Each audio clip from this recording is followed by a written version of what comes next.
Assalamualaikum warahmatullahi wabarakatuh.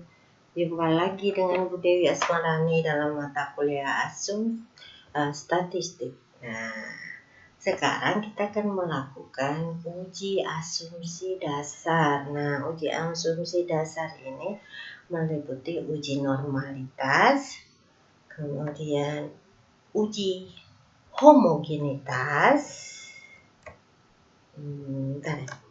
Uji homogenitas itu yang kedua. Yang ketiga, uji normalitas dengan faktor. Nah, ini. Dan yang keempat adalah uji linearitas. Nah, keempat uji tersebut ini sangat penting sekali karena merupakan prasyarat ketika akan kita lakukan uji hipotesis. Contohnya kalau uji normalitas dan uji homogenitas itu adalah syarat bagi uji uji beda dan uji ANOVA.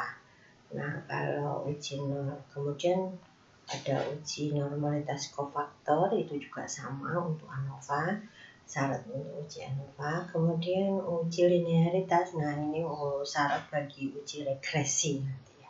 Yang pertama kita bahas uji normalitas dulu. Masih ingat kan kalau statistik itu ada statistik parametrik dan non parametrik. Nah, untuk menentukan perhitungan kita pakai parametrik atau non parametrik harus uji normalitasnya, homogenitasnya juga ya. Nah, kalau uji normalitas ini dilakukan untuk mengetahui apakah datanya normal atau tidak ya. Populasi datanya berdistribusi normal atau tidak. Nah, maka harus dilakukan uji normalitas. Nah, uji normalitas ini bisa dilakukan dengan uji one sample Kolmogorov-Smirnov.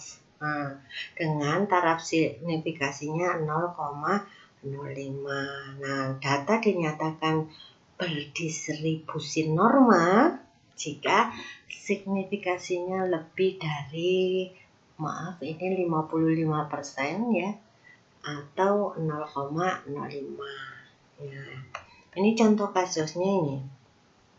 Seorang mahasiswa bernama Bambang melakukan penelitian tentang faktor-faktor yang mempengaruhi harga saham pada perusahaan BIJ.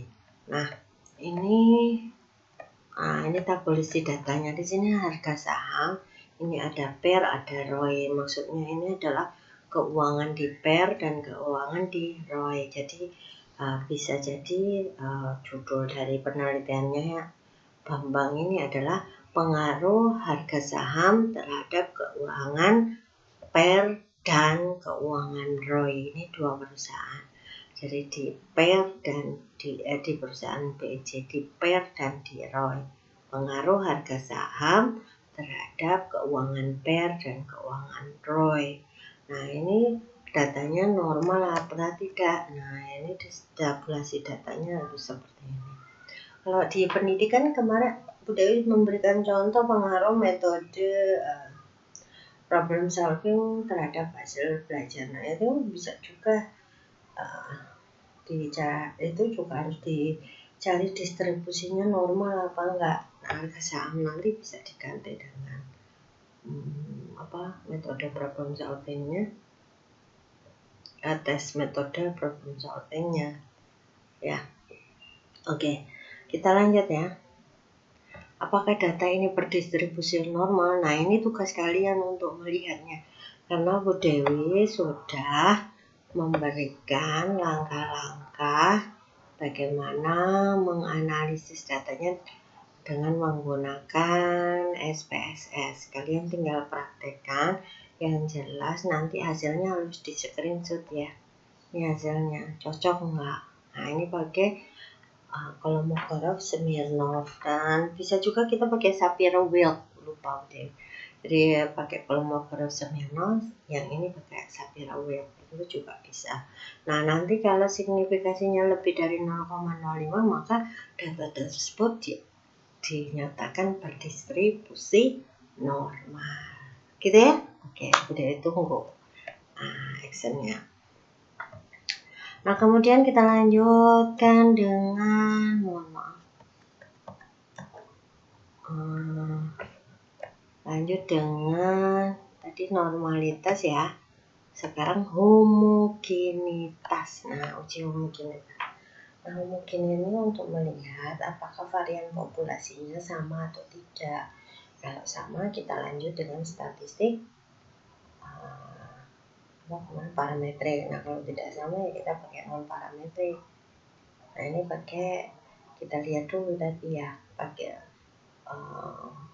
uji homogenitasnya ini. Nah, ini syarat loh untuk analisis independen sampel t-test dan ANOVA itu. Jadi harus tadi uji normalitasnya, yang kedua homogenitasnya. Itu sama-sama harus dicari. Ini contoh kasusnya Hani. Hani ini mau melakukan penelitian untuk mengetahui apakah ada perbedaan pemahaman antara mahasiswi yang punya prestasi antara berapa sampai berapa, kemudian berapa sampai berapa gitu ya. Prestasinya per tingkat ini. Nah, kemudian ingin melihat varian populasinya homogen atau tidak. Nah, untuk melihat itu, nah ini menggunakan instrumen angket, pertanyaan tentang pemahaman dan tingkat prestasi ini. Nah, ini kebetulan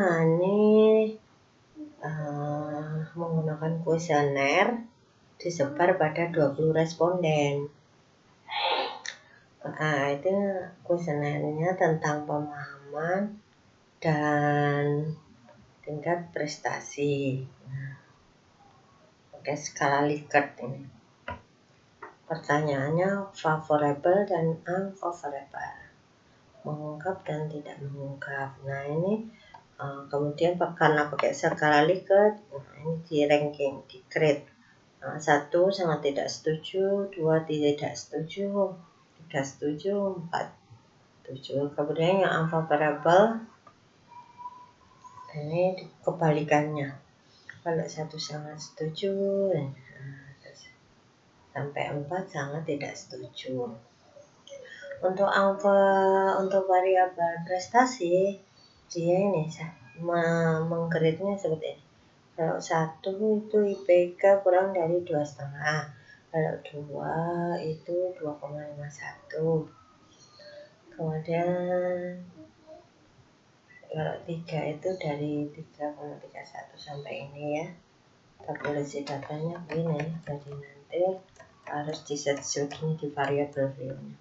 Ada subjek, ada item pertanyaan tentang pemahaman, kemudian skor total dari item pertanyaan, dan yang ketiga yaitu tingkat prestasi yang sudah di-grade tadi. Ini memang agak rumit yang ini, jadi kalian harus benar-benar teliti dan hati-hati. Nah, ini hasil ujinya, tolong nanti di screenshot ya, di screenshot terlebih dahulu. Oke. Nah, ini ternyata signifikasinya 0,193, berarti dia lebih besar dari 0,05. Artinya apa? Artinya varian datanya homogen atau sama ya. Gitu ya. Jelas? Oke, jelas sekali. Baiklah, untuk pertemuan kali ini Dewi cukupkan sampai di sini, yaitu uji normalitas dan uji homogenitas. Nah, ini harus benar-benar lebih cermat. Ingat, tugas kalian adalah mempraktekannya ke dalam SPSS, mohon di screenshot dan segera dikirim ke e-learning. Terima kasih dan mohon maaf. Wassalamualaikum warahmatullahi wabarakatuh.